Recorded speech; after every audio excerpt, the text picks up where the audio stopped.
Salam untuk kita semuanya, berjumpa lagi dengan saya di channel Aritela Tutorial, tempat kita untuk berbagi informasi seputar informasi pendidikan dan informasi guru, serta informasi honorer dan informasi lain yang ada hubungannya dengan dunia pendidikan dan guru, dan informasi lain yang relevan.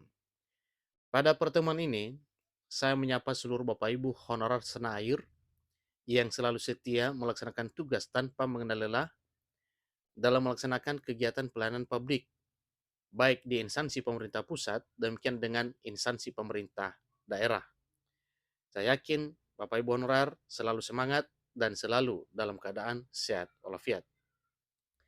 Pada pertemuan ini, ada satu hal penting yang perlu saya sarankan kepada seluruh Bapak Ibu honorer terkait dengan pendaftaran P3K dan CPNS di tahun 2023 ini, yang sebelumnya disampaikan bahwa ini pendaftarannya akan dimulai tanggal 20 September 2023. Terkait dengan hal ini, muncul berbagai pertanyaan, jam berapa sampai jam berapa bisa mendaftar P3K dan CPNS 2023. Nah, Bapak Ibu, terkait dengan informasi kali ini, katanya resiko bila para honorer pindah instansi saat pendaftaran P3K 2023. Ternyata Bapak Ibu, bila honorer tidak konsisten mendaftar di daerahnya, maka ada risiko terkait dengan hal tersebut. Nah, kira-kira apa persoalan atau risiko tentang pindahnya daerah pendaftaran Bapak Ibu honorer pada perekrutan ASN baik P3K maupun CPNS 2023 tahun ini? Simak informasinya sampai selesai, jangan ketinggalan informasi. Dan bagi Bapak Ibu yang sedang menonton, demikian dengan Bapak Ibu yang mungkin baru menemukan informasi melalui channel ini, dukung dengan cara like dan subscribe, share, dan komen, serta nyalakan tombol notifikasinya supaya semua informasi yang disalurkan melalui channel ini selalu update di layar Bapak Ibu. Tanpa basa-basi lagi, langsung pada informasinya. Ini resiko honorer jika pindah instansi di pendaftaran P3K 2023. Afirmasi hanya untuk non-ASN kategori berikut. Ikuti terus informasi berikut.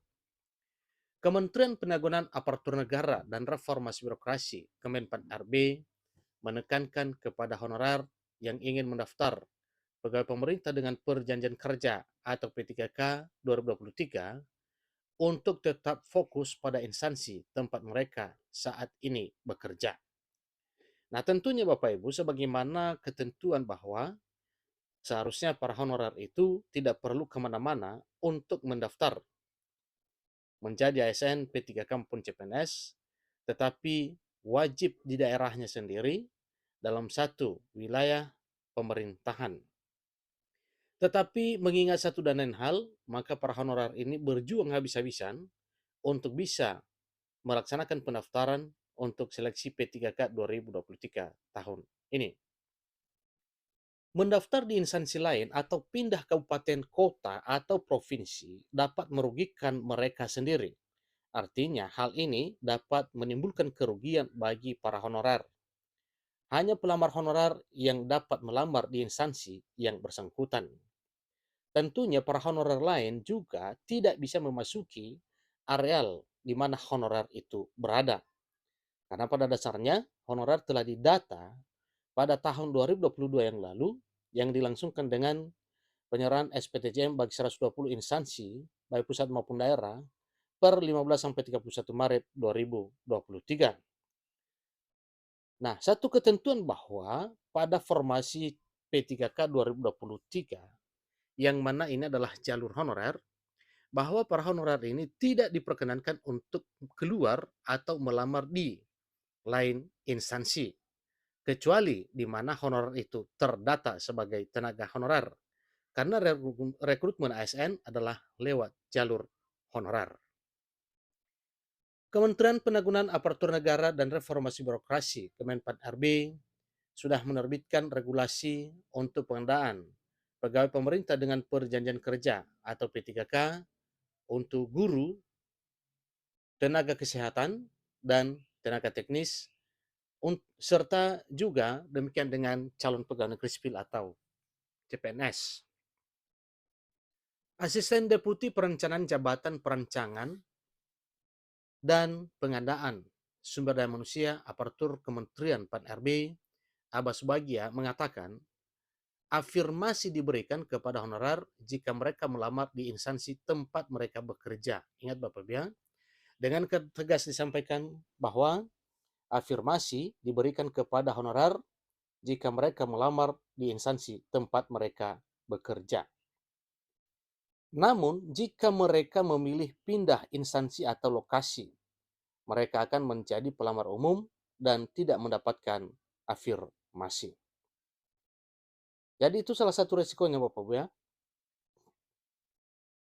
Jika para honorer ini pindah instansi pada pendaftaran ASN 2023, yaitu tidak akan diberikan atau tidak akan mendapatkan afirmasi sebagaimana honorer yang lain yang mendaftar pada instansinya.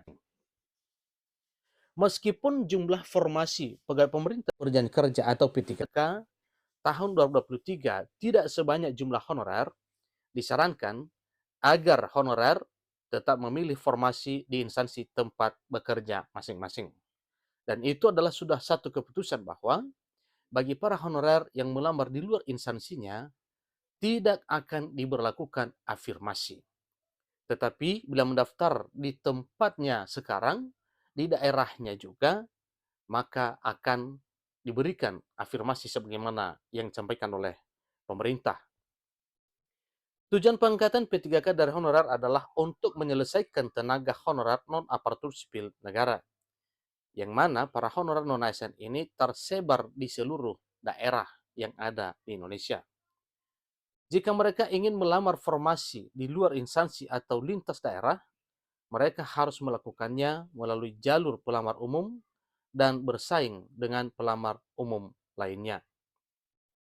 Itulah informasi terkini Bapak Ibu terkait dengan apa risiko bila para honorer tidak konsisten dalam hal pendaftaran P3K maupun CPNS di tahun 2023 tahun ini, sebagaimana telah disampaikan bahwa para honorer ini nantinya ini tidak akan diberi afirmasi bila Bapak Ibu honorer mendaftar di luar instansi daerahnya sendiri.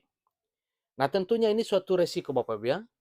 Tentunya bagi Bapak Ibu yang ingin mencoba dengan tidak mendapatkan afirmasi, maka jelas itu bukan kesalahan letaknya pada pemerintah, tetapi letak kesalahan adalah pada honorer itu sendiri. Nah, itulah satu pemahaman yang harus dipatuhi dan harus dipahami oleh seluruh honorer supaya jangan salah langkah dalam hal mendaftar menjadi CASN, baik P3K maupun CPNS 2023 tahun ini. Demikian informasinya, dan satu hal sebelum mendaftar, siapkan semua dokumen atau berkas pendukung dalam hal pendaftaran, sehingga Bapak Ibu bisa lolos seleksi administrasi. Mengenai jadwalnya, ini belum ada perubahan Bapak Ibu, sebagaimana yang disampaikan sebelumnya, bahwa jadwalnya sudah dibuka atau telah disampaikan bahwa pengumuman akan dimulai tanggal 16, kemudian pendaftaran dimulai 17, lalu sebagaimana edaran Menpan RB terkait dengan perubahan jadwal itu baru dibuka tanggal 20. Mulai hari ini tentunya Bapak Ibu honorer bersiap-siap untuk masuk melalui SSCSN. Demikian informasinya, semoga bermanfaat. Sampai ketemu pada informasi berikutnya. Terima kasih.